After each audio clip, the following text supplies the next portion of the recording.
Hey everyone, want to compress files using WinRAR? Compressing files can reduce their size, combine multiple files into one archive, and make them easier to store or share. In this full guide, I'll show you how to compress files with WinRAR in 2026, step by step. So let's get started. First, open the folder containing the files you want to compress. Select one or multiple files in folders. To select several items, hold **Control* while clicking them, or use *Control plus it to select everything in the folder. Now right-click the selected files and choose Add to Archive from the WinRAR menu. This will open the archive creation window where you can customize the compression settings. At the top of the window, choose your archive format. You can select *RAR* or zip*, depending on your needs. RAR is useful when you're working primarily with WinRAR, while zip is widely supported by different operating systems and applications. Next, find the *compression method ** option. You can choose from several levels, including store, fastest, fast, normal, good, and best. Higher compression may produce a smaller archive, but it can take longer to create.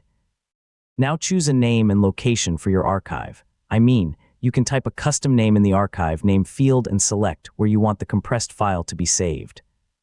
If you're compressing private or sensitive files, you can protect the archive with a password.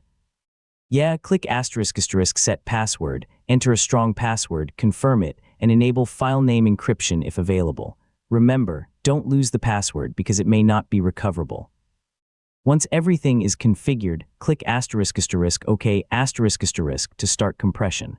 WinRAR will process the selected files and create your new archive. The time required depends on the number and size of your files and the compression method you selected. For the best results, use *normal ** compression for everyday tasks. Choose *best when reducing file size is more important than speed. And use zip when compatibility with other devices is your priority. Always keep backups of important files, even when they're stored inside an archive. And that's how to compress files with WinRAR in 2026. Whether you're combining multiple files, reducing storage space, preparing files for sharing, or protecting sensitive data with a password, WinRAR makes the process quick and easy. Thanks for watching, and I'll see you in the next tutorial.